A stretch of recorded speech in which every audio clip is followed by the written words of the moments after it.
Um, I have a message for the people watching this video.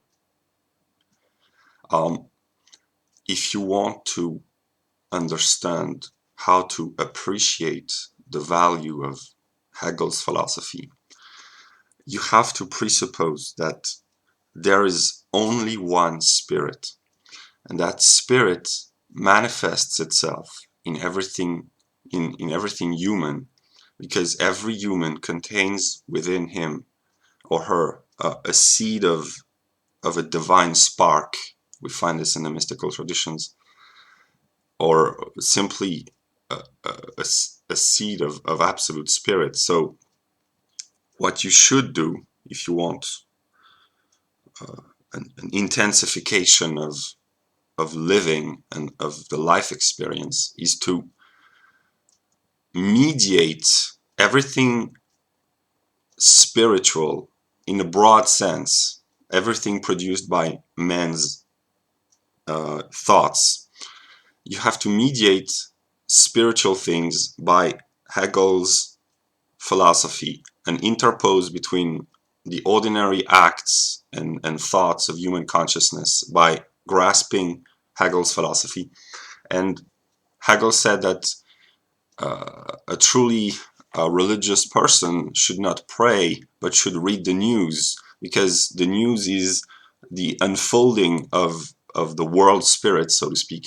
Or another example, you should look at websites who sell books and products, the titles of the new books which appear, the new movies which appear, because it is spirit being made manifest in the present, and you should try to connect the manifestations, the unconscious manifestations of spirit, as they appear everywhere, even ordinary trivial conversation that you have with people, you should connect that with thinking about the presence of one world spirit. I know it's very difficult, but that's the whole purpose of his philosophy. And I will read the lyrics of a song by Donna Burke, I think, in Metal Gear Solid, Heavens Divide. When the wind changes course, when the stars align, I will reach out to you and leave this all behind. When heavens divide, how can we ever protect and fight with our tiny souls? If I could speak to God, I would say to him, how do you expect me to protect and fight with my limited capabilities?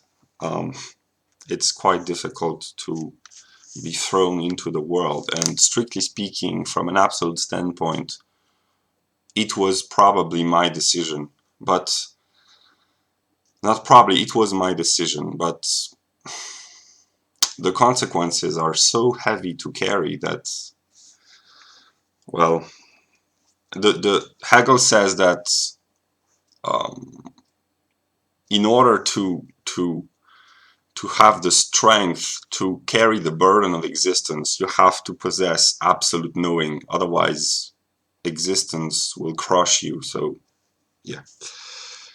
Let me shine like the sun through the doubts and fear, leaving a trace for love to find a way.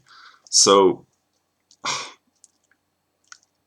it's not proper explanation, but I will make it intelligible for a normal mind, is that God leaves seeds or sparks of beauty, of love, of kindness within the world, in music, in art, in whatever, so that the soul of every individual connects to these sparks of divine goodness and divine beauty, and helps elevate the soul and remind her of her divine and celestial origin. But that's quite complex. I will read and comment briefly about Alfred North Whitehead, Process and Reality. And my firm belief is that every post-Hegelian philosophers, whether they were anti-Hegelian, pro-Hegelian, indifferent to Hegel. They were all Hegelians, and they will be all incorporated within Hegel's system, and this will bring about the actualization, the becoming effective and wirklich of Hegel's system. So I took a passage at random from Alfred Knopf Whitehead, Process and Reality, and I want you to understand that reality is and is not, because it's contradictory, a dialectical process, and dialectics in its more abstract form is abstract negation concrete. Abstraction, negation of this abstraction, and bringing back the unity. And let me just give a very simple example with the left, the right, and the truth of politics.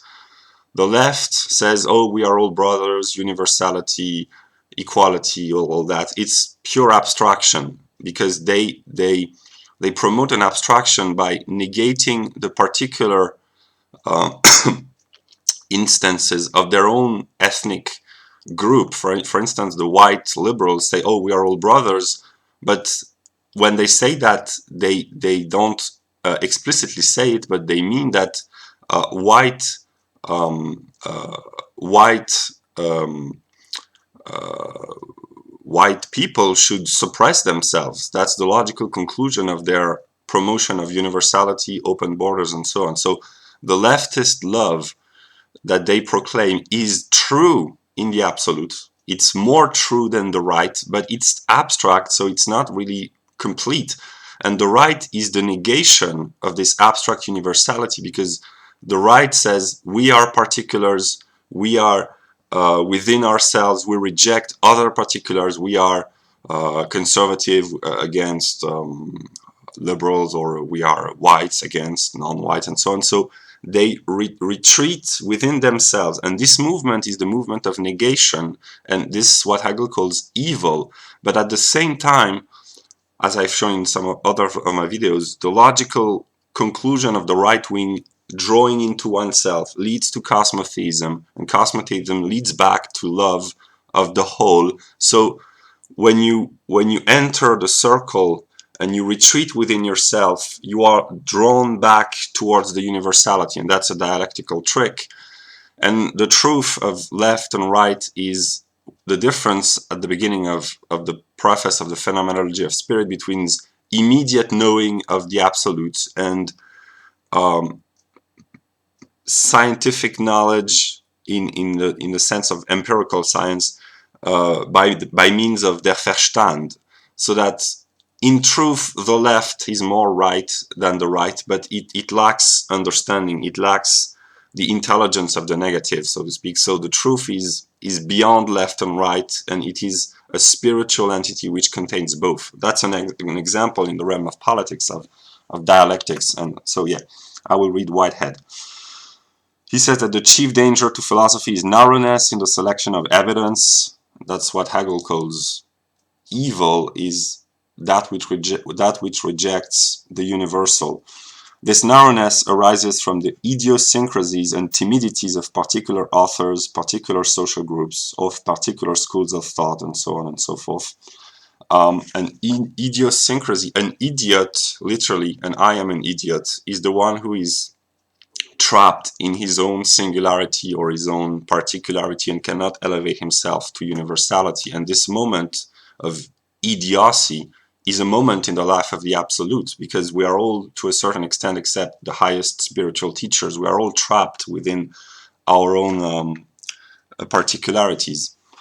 He goes on to say, these are he doesn't use the word dialectic, but he illustrates dialectical movement, that the stern self-restraint of the Roman farmers in the early history of the Republic brought about the military success of ancient Rome and the conquest of the whole Mediterranean world and the cultural flowering of the beginning of the empire period. So the negation of self in virtue, ancient virtue, led to the opposite.